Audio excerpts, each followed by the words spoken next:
الحمد لله رب العالمين الملك الحق المبين عالم الغيب والشهادة وهو العزيز الحكيم أرسل نبيه محمد رحمة للعالمين وصلى عليه وعلى آله وصحبه وسلم تسليما إلى يوم الدين أما بعد.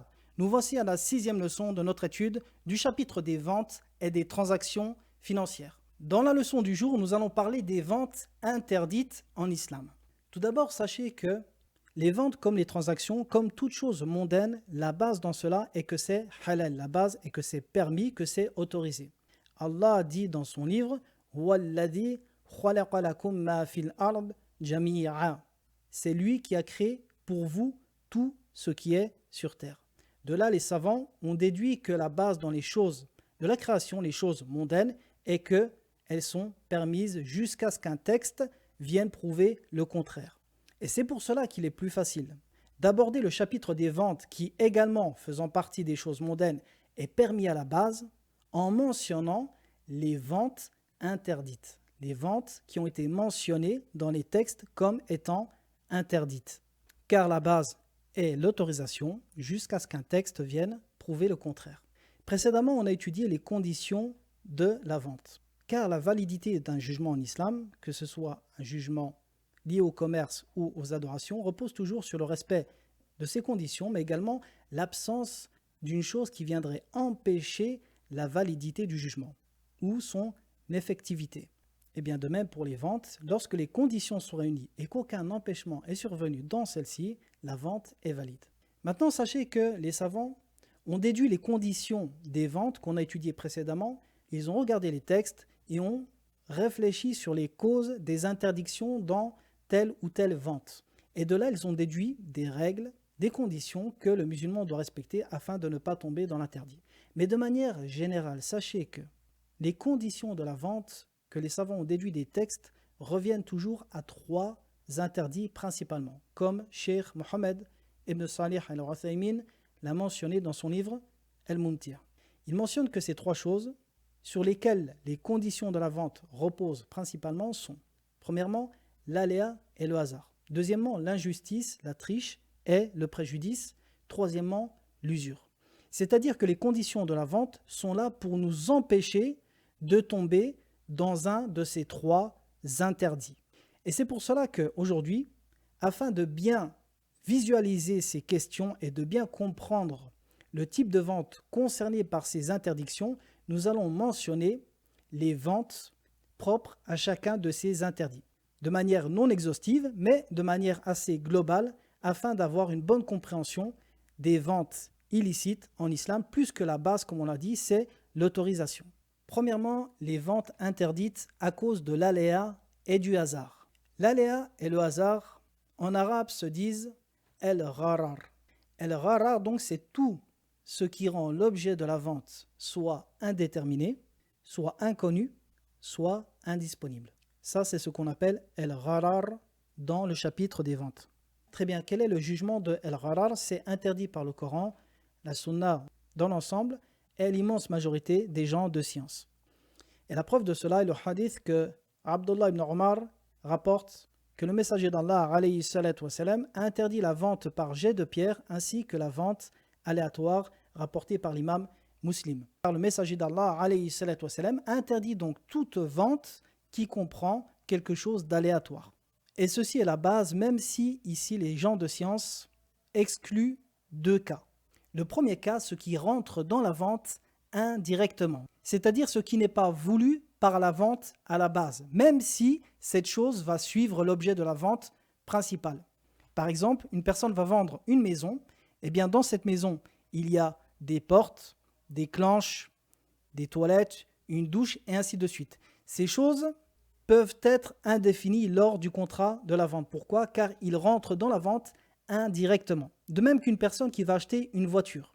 Eh bien, la base dans une voiture est qu'il y a une roue de secours avec un cric et ainsi de suite. Eh bien, la personne ici ne va pas chercher à savoir quel est le type de roue de secours, le cric, s'il est de bonne qualité ou non. Ceci rentre dans la vente indirectement. Ce qui est voulu par la vente ici, c'est la voiture. Il doit savoir quel est le type de la voiture. Par contre, ce qui vient dans la vente indirectement, il n'y a pas de mal à ce que ce soit indéterminé. Deuxième chose que les savants excluent de cela, c'est l'aléa insignifiant dans la vente. Pourquoi? Car surtout dans les mesures, dans les pesées, il est quasiment impossible d'être précis à la virgule près, d'être exact à 100%. Une personne va vendre par exemple 1 kilo, et spécialement avec les balances à l'ancienne, lorsqu'il va vendre 1 kilo, il n'y aura jamais 1 kilo pile. Il y aura un petit peu plus ou un petit peu moins. Dans ce cas-là, les savants voient qu'il n'y a pas de mal. Pourquoi? Car ce serait imposer aux gens une charge difficile d'être précis dans ce chapitre. Très bien, exemple de vente aléatoire. Premièrement, la vente de ce qu'il y a dans les matrices des animaux. Deuxièmement, la vente de habalu al-habala. Habalu al-habala également ressemble à la première vente que j'ai mentionnée ici, car il s'agit de vendre, cette fois-ci pas l'animal qui est dans la matrice de l'animal, mais le futur petit de l'animal dans cette matrice. C'est-à-dire que lorsque cet enfant va naître, qu'il va grandir et avoir un autre enfant, eh bien il s'agira de vendre cet enfant-là. On ne sait pas si l'enfant qui va naître sera un mâle ou une femelle. Deuxièmement, on ne sait pas s'il sera en bonne santé ou non. Et troisièmement, on ne sait pas s'il va porter. Peut-être même qu'il va mourir dès sa naissance. Troisièmement, la vente du lait dans les mamelles, ça a été mentionné dans un hadith. Quatrièmement, la vente de la laine du mouton avant la tonte. Également, ça a été mentionné dans un hadith. Ensuite, la vente par jet de pierre. Alors, il y a plusieurs explications pour ce type de vente. Parmi ces explications, le fait que l'objet de la vente soit défini par un jet de pierre. C'est-à-dire que le vendeur dit à l'acheteur « jette une pierre sur ma marchandise » et l'objet de la vente sera celui sur lequel le caillou va tomber. Par exemple, il va étaler plusieurs vêtements en face de lui et lui va jeter un caillou. Eh bien, lorsque le caillou va tomber sur tel ou tel vêtement, celui-ci sera l'objet de la vente. Ensuite, la vente de al-mulāmasa. Al-mulāmasa également mentionné dans un hadith rapporté par l'imam al-Bukhari et l'imam Muslim. Alors parmi les explications de al-mulāmasa qui vient de al-lams. Al-lams, c'est le fait de toucher une chose. Parmi les explications, le fait que l'acheteur achète la marchandise au simple toucher, c'est-à-dire sans s'assurer des caractéristiques de l'objet de la vente, juste en touchant le vêtement par exemple, sans le regarder, sans le déplier, la vente est conclue. Parmi les explications également de al-mulāmasa, le fait que lorsque la personne touche le vêtement, eh bien la vente est effective, est définitive et il n'a plus le droit de revenir en arrière. Ensuite, la vente de al-munabadha. Al-munabadha qui vient de al-nabd, le fait de jeter une chose. Al-munabadha également été mentionné dans le même hadith que al-mulāmasa, hadith rapporté par l'imam al-Bukhari et l'imam Muslim. Parmi les explications de al-munabadha, le fait que le vendeur comme l'acheteur, tous deux jettent le vêtement qu'ils veulent vendre à l'autre sans le regarder. Et à partir du moment où ils ont jeté le vêtement, la vente est conclue. Et parmi les explications, encore, le fait que lorsque la personne jette le vêtement, eh bien, la vente est définitive et il n'a plus le choix d'acheter ou non. Vous constatez ici que dans tous ces types de ventes, il y a une grande part d'inconnu. La personne, l'acheteur, est incapable de s'assurer de la qualité et des caractéristiques de l'objet de la vente. Donc, toutes ces ventes ont été mentionnées dans les textes. Il en existe d'autres, mais voici les principales. Maintenant, voyons aussi d'autres ventes qui sont également interdites à cause de l'inconnu, de l'aléatoire et du hasard qu'elles contiennent. Des ventes qui sont de nos jours extrêmement répandues. Premièrement, les contrats d'assurance. Sachez que les contrats d'assurance commerciaux, on parle ici de contrats d'assurance commerciale, car il existe d'autres types de contrats d'assurance qui peuvent être présents dans les pays musulmans qui ont un jugement différent. Mais on parle ici des contrats d'assurance, donc ce qui est répandu généralement en France. Sachez qu'ils sont interdits par l'immense majorité des savants. Et parmi eux, le comité des grands savants d'Arabie Saoudite, également le comité du fiqh islamique qui est directement relié à la Ligue mondiale islamique, et également l'ancien mufti d'Arabie, Cheikh Abdelaziz ibn Baz, rahimahullah, et Cheikh Ibn al-Uthaymin, rahimahullah ta'ala. Les contrats d'assurance sont interdits non seulement pour l'inconnu, l'aléa qu'ils comprennent, mais pas seulement. Car les contrats d'assurance également comprennent du riba, de l'usure, et également une immense injustice. Et je vais expliquer cela. Premièrement, el-gharar. Quel est l'inconnu, quel est l'aléa qui se trouve dans les contrats d'assurance? Un contrat d'assurance, la personne va donner de l'argent mensuellement ou annuellement à une assurance, à une société, afin que celle-ci prenne en charge une éventuelle dépense s'il se passe telle ou telle chose. C'est-à-dire que l'argent qui est donné par l'acheteur, l'argent est concret, effectif. Tandis que le profit, le service ou l'argent ou la dépense que l'assurance doit prendre en charge, celui-ci est probable, il se peut que l'assurance remplisse cette partie du contrat et il se peut que non. Donc il y a dans cela une vraie conjecture. Pourquoi? Car il se peut que cette personne paie pendant des années de sa vie sans jamais faire d'accident, par exemple, pour une assurance de voiture. Ou alors pour une assurance maladie, qu'elle dépense toute sa vie et qu'elle ne tombe jamais malade. En l'occurrence, ici, il aura dépensé des milliers et des milliers d'euros pour aucun service en échange. Mais également le contraire, la personne peut cotiser une faible somme, par exemple 3 000 euros sur tant de période. Puis, il lui arrivera telle ou telle chose, et l'assurance va prendre en charge une somme qui est beaucoup plus considérable, par exemple 100 000 euros. Seulement ces 100 000 euros ici, lui, il a cotisé 3 000 euros. Mais cet argent n'appartient pas à l'assurance à la base. Cet argent est l'argent des autres clients de cette société d'assurance, qui eux, par exemple, n'ont pas eu d'accident. Donc il y a également dans cela de l'injustice, plus que l'argent qui est pris ici n'est pas l'argent de l'assurance en réalité, mais en partie l'argent des clients. Donc ça, c'est du point de vue de El-Gharar. Pourquoi? Car il y a dans le fait de contracter un contrat d'assurance, le fait de ne pas savoir si on tirera profit ou non de cette assurance. Deuxième cause pour l'interdiction des contrats d'assurance, le fait que ceux-ci sont ce qu'on appelle El-Qimar, ce qu'Allah a mentionné dans son livre comme El-Maysir. Également, dans les contrats d'assurance, il y a de l'usure, ce qu'on appelle Ar-Riba. Pourquoi? Car ici, on donne de l'argent pour pouvoir jouir d'un profit financier, c'est-à-dire qu'on donne de l'argent contre de l'argent. Il y a des règles dans cela qu'on va expliquer dans Ar-Riba, et ceci rentre également dans ce chapitre. Donc les contrats d'assurance pour toutes ces choses et d'autres encore sont interdits. Deuxièmement, la vente pyramidale qui est très répandue de nos jours, et spécialement avec Internet.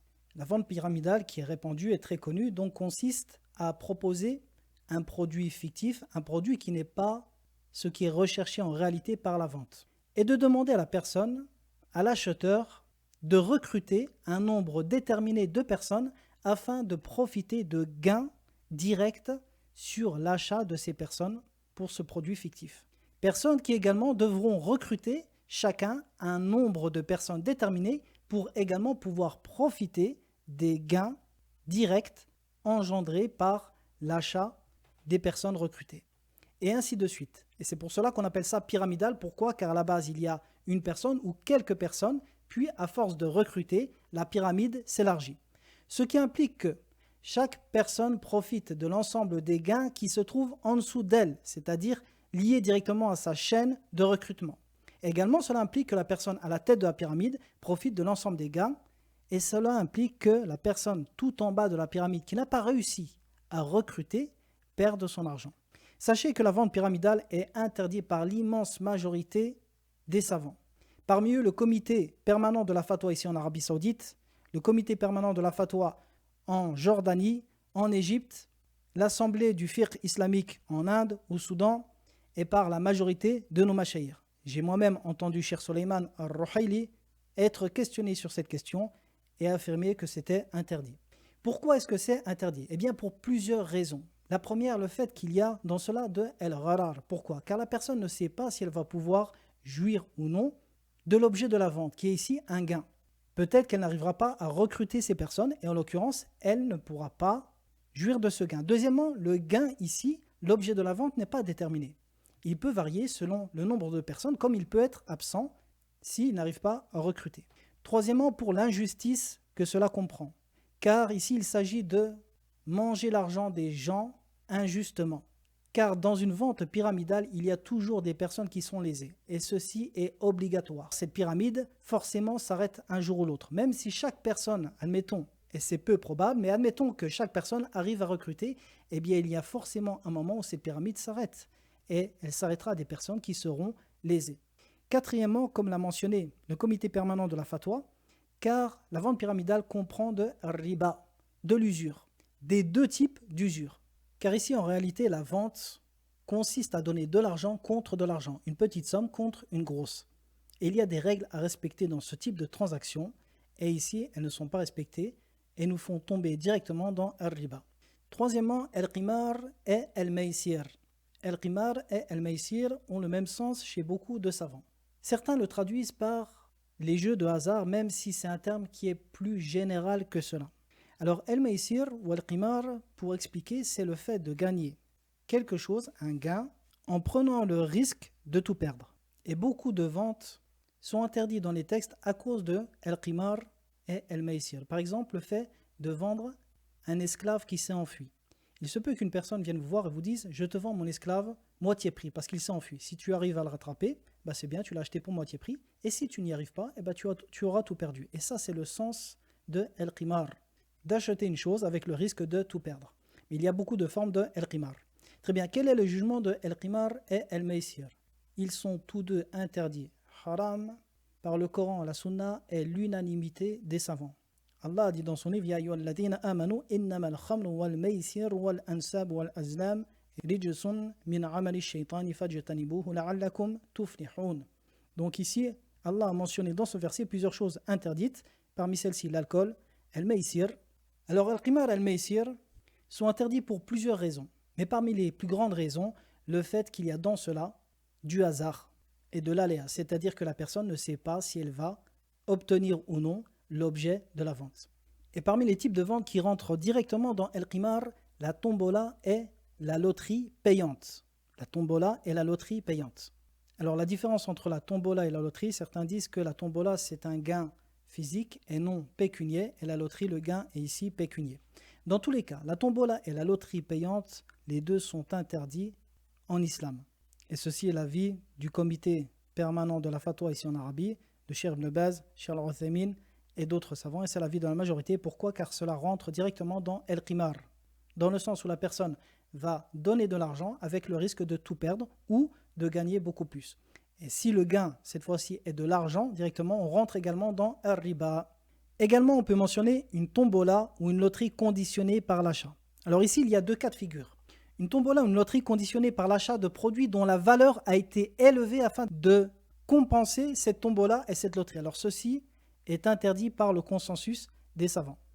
Deuxième cas, une tombola ou une loterie conditionnée par l'achat de produits dont la valeur cette fois-ci n'a pas été élevée.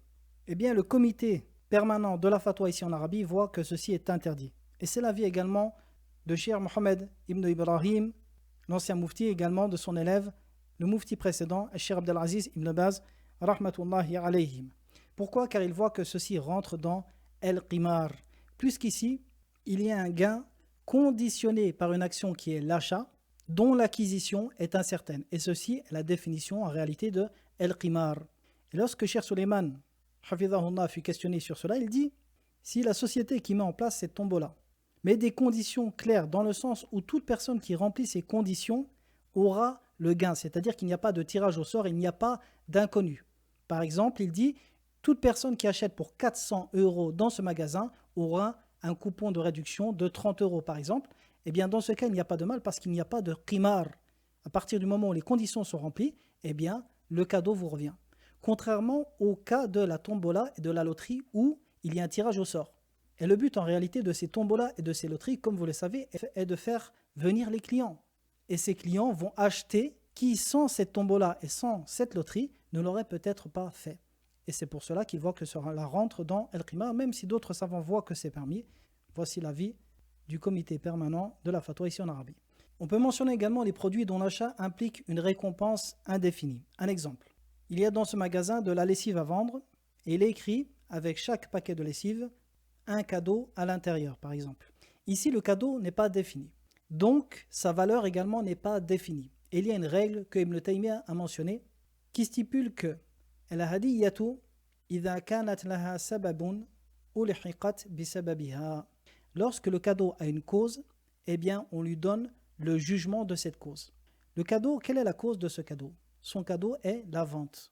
Donc on lui donne le même jugement que la vente, c'est-à-dire que le cadeau rentre dans le jugement de la vente. Donc ici on a deux choses, deux produits en un. Le produit acheté qui a une valeur déterminée et le cadeau qui n'a pas de valeur déterminée puisque le cadeau est indéfini. D'accord? Donc pour le prix, admettons pour 50 €, il y a un objet dont la valeur est indéfinie, ce qui rend le prix du produit final, qui comprend ces deux produits, le cadeau et la lessive, indéterminé. Ceci est l'avis de Cheikh Abdelaziz ibn Baz, l'ancien moufti également de son cheikh Mohammed ibn Ibrahim, rahmahumullahu ta'ala. Et dernièrement, les cartes d'achat avec réduction. Donc ceci n'est pas très répandu en France, mais c'est bien présent dans les pays musulmans. Donc il s'agit de sociétés qui mettent à disposition de leurs clients des cartes d'achat pour tel ou tel magasin, afin de profiter d'une réduction par exemple de 10% dans tous ces magasins. Et ici, la vente va se faire pas entre l'acheteur directement et le magasin, mais plutôt entre l'acheteur, le magasin et cette société tierce qui a un accord entre les magasins là pour pouvoir acheter avec une remise, mais en contrepartie donne de l'argent et propose ses cartes à leurs clients. Alors dans cela, il y a énormément de gharar, que ce soit pour la société qui met à disposition les cartes, également pour le client, comme pour les magasins, et c'est pour cela que les savants voient que c'est interdit. Et c'est l'avis de Cheikh Al-Uthaymin, rahimahullah ta'ala, et d'autres. Très bien, maintenant voyons les ventes qui sont interdites à cause de l'injustice et du préjudice. Tout d'abord, la définition. Qu'est-ce que l'injustice et le préjudice? Qu'est-ce qu'on entend par là? On entend par là toute transaction qui engendre un tort à une tierce personne, ou une perte, ou une injustice. Quel est le jugement de cela? Ceci est interdit par le Coran, la Sunna et le consensus des savants. Comme Ibn Abbas rapporte du messager d'Allah, alayhi salatu wassalam, où celui-ci dit « La darar wa la dirar », ce qui peut se traduire par « Il n'est pas permis de porter atteinte à autrui, comme il est interdit qu'on lui porte atteinte ». C'est-à-dire, il n'est pas permis que tu fasses du tort à autrui, de la même manière qu'il n'est pas permis que lui t'en fasse. Ce hadith est authentique, rapporté par Ahmed, Ibn Majah et d'autres. Et celui-ci est un fondement parmi les fondements de la religion. Si vous méditez beaucoup de ventes interdites en islam, vous verrez qu'elles reviennent à ce fondement. Le fait de ne pas commettre d'injustice, de faire une injustice à son frère ou de lui causer un tort. Parmi les exemples de ventes qui impliquent une injustice ou un préjudice, on peut mentionner la monopolisation d'une marchandise dont les gens ont besoin, ce qu'on appelle al-ihtikar. Le messager d'Allah, alayhi salatu wassalam, a dit « La yahtakiru illa khati ». C'est-à-dire que personne ne fait cela, l'ihtikar, la monopolisation, sans qu'il soit pécheur. Sachez que pour que la monopolisation d'une marchandise soit interdite en islam, il faut que 3 conditions soient réunies. La première condition, que la personne n'ait acheté du marché, c'est-à-dire dans la ville, qu'elle ne soit pas un importateur de cette marchandise. La deuxième condition, que cette personne la stocke dans le but de la vendre, pas dans le but de la consommer. Si elle la stocke dans le but de la consommer, cela ne rentre pas dans ce hadith. Troisième condition, le fait que les gens aient besoin de cette marchandise. Un exemple, dans le marché, le riz se fait de plus en plus rare. Une personne riche va venir et va acheter tout le riz présent dans la ville. Et il va la stocker dans le but que sa rareté fasse augmenter son prix et la mettre en vente sur le marché quand le prix sera très élevé. Eh bien, ceci est interdit et ceci est ce qui est voulu par le hadith. Alors ici, il y a une divergence chez les savants. Est-ce que la monopolisation d'une marchandise concerne tout type de marchandise ou seulement la nourriture? Et sachez que beaucoup de savants, comme Cheikh Al-Uthaymin, rahimahullah, Cheikh Ibn Baz, Ibn Hazm, voient que ce jugement concerne tout type de marchandise. À partir du moment où les gens ont besoin de celle-ci et que la personne l'a achetée afin d'en priver les gens pour que le prix augmente, ceci est interdit. Et à ce moment-là, l'État a le droit d'intervenir et d'obliger ces personnes à vendre la marchandise au prix qu'elle a acheté. Deuxième type de vente, vendre moins cher que le prix du marché entraînant une concurrence déloyale. Alors ceci est arrivé à l'époque de Omar ibn al-Khattab lorsqu'il était calife et que Hatib vendait une marchandise dans le souk, dans le marché, beaucoup moins cher que les autres. Alors Omar lui a dit soit tu vends comme tout le monde, soit tu quittes notre marché. Et de là, les savants comme Ibn Taymiyyah voient qu'il n'est pas permis à une personne de vendre moins cher que le prix du marché, entraînant une concurrence déloyale. C'est-à-dire que si ces personnes vendaient au même prix que cette personne, elles perdraient de l'argent. Dans ce cas, ce n'est pas permis. Il y a un vrai tort qui est causé aux autres commerçants et ceci est interdit en islam. Troisième cas, an-najash. Alors, an-najash en islam, c'est le fait qu'une tierce personne est complice avec le vendeur en faisant mine de vouloir cette marchandise, soit dans le but d'attirer les gens vers celle-ci, soit dans le but d'augmenter son prix. Et ceci est interdit. Et le messager d'Allah, alayhi salatu wassalam, l'a interdit dans de nombreux hadiths, où il dit « La tanajashu », c'est-à-dire ne faites pas cela, ou encore « Nahan Nabi sallallahu alayhi wa sallam, anin najashi », comme ça a été rapporté par l'imam al-Bukhari et l'imam Muslim. Et c'est interdit par le consensus des 4 écoles. On peut mentionner également surenchérir sur une vente déjà contractée par son frère. Alors, comme ça a été mentionné dans le hadith, où le messager d'Allah, alayhi salatu wassalam, dit « Wala tabir ala bayri akhik ». Littéralement, ne vends pas sur la vente de ton frère. Qu'est-ce qui est voulu par cela? C'est le fait que ton frère achète une marchandise, par exemple. Il vient d'acheter un portable pour 100 euros. Et il est toujours en présence du vendeur, c'est-à-dire qu'il a toujours le choix ici d'annuler la vente, tant qu'il n'est pas parti et qu'il est en présence du vendeur. Et toi, tu viens à ce moment-là et tu dis, je te vends le même portable pour 80 euros. Donc c'est ce qui évolue ici par le fait de surenchérir sur une vente déjà contractée, mais qui est toujours dans le temps où l'acheteur a le choix. Mais le contraire également, le fait que le vendeur vende une marchandise pour 100 et que toi tu viennes, tu dises, je te l'aurai acheté pour 120. Dans le moment où le vendeur et l'acheteur ont toujours le choix d'annuler cette vente, c'est-à-dire dans El Majlis, dans l'assise de la vente, et on va expliquer cela dans les leçons à venir. Eh bien, ceci est interdit. Également, surenchérir après que le vendeur et l'acheteur se soient mis d'accord sur le prix. Ça, c'est ce qu'on appelle dans les enchères. Par exemple, la personne dit « je te l'achète pour 100, l'autre pour 120 ». Eh bien, le vendeur va se mettre d'accord avec l'autre pour 120. Et une fois qu'il s'est mis d'accord, avant qu'il contracte la vente, toi, tu viens et tu dis « je t'en donne 140 ». Ceci n'est pas permis. Même si, attention, les ventes aux enchères sont permis en islam. Seulement lorsque le prix est fixé, que le vendeur s'est mis d'accord avec la dernière personne la plus offrante, eh bien, il n'est plus permis de surenchérir. On peut mentionner également que le résident vende la marchandise du commerçant étranger à sa place. Alors ça, c'est ce qu'on appelle en arabe « Bay'u el-hadir libadin ». Comme c'est venu dans le hadith d'Ibn Abbas où le messager d'Allah alayhi salatu wa salam, a dit « La yabi'u hadirun libadin ». Qu'est-ce que cela veut dire? Ici, on a un vendeur qui n'est pas de la ville, par exemple, qui vient d'une ville voisine ou d'une contrée lointaine avec une marchandise. Lui, il a besoin de la vendre. Seulement, il va la vendre au prix qu'il désire, au prix qu'il veut, le prix qu'il a besoin. Mais lui ignore le prix du marché actuel dans cette ville, qui est certainement plus cher que le prix dont il a besoin. Alors, une tierce personne de la ville va venir et va lui dire « Écoute, laisse-moi vendre cette marchandise à ta place. Tu ignores le prix de cette marchandise et tu en tireras plus. » Eh bien, ceci est interdit. Le messager d'Allah alayhi salatu wa salam l'a interdit. Pourquoi? Pour l'intérêt général des gens dans le marché. Le vendeur à la base ne comptait pas vendre cette marchandise en perdant de l'argent. Dans tous les cas, il était gagnant. Seulement lorsque l'intérêt général était que les gens puissent acheter cette marchandise au prix du vendeur, c'est-à-dire sans qu'une tierce personne qui connaît les prix du marché vende à sa place afin d'augmenter les prix, eh bien la religion l'a interdit. Afin que l'intérêt général, comme je l'ai dit, soit préservé, que les gens puissent profiter du prix abordable. Et comme le messager d'Allah alayhi salatu wa salam, a dit dans un hadith, Da'unas yartaziqu ba'duhum bi ba'd. Laissez les gens gagner leur subsistance par le biais des autres. On peut mentionner également parmi les ventes qui comprennent de l'injustice et du préjudice, le fait de cacher les défauts de la marchandise. Par exemple, vendre 5 kg de dattes et mettre les belles dattes au-dessus et les dattes défectueuses en dessous. Encore cacher les défauts d'une voiture, ainsi de suite. Et ça, on va le voir dans le chapitre du choix dans la vente. Parmi les ventes également qui ont été mentionnées dans les hadiths, at-tasriya. At-tasriya, c'est le fait de vendre une bête qui n'a pas été traite pendant plusieurs jours, afin que lorsqu'elle soit présentée dans le marché, les gens pensent qu'elle a beaucoup de lait et que ceci est la base chez elle. Et le messager d'Allah alayhi salatu wa salam, a dit quiconque achète une bête alors qu'il la traite pendant 3 jours et qu'il constate par lui-même si elle a subi ce qu'on appelle at-tasriya. Et dans ce cas-là, il a le choix de rendre la bête avec un sar qu'on va expliquer de date, on verra ça dans les leçons à venir. On peut mentionner également le fait de séparer les fratries d'esclaves dans la vente ou la mère et les enfants.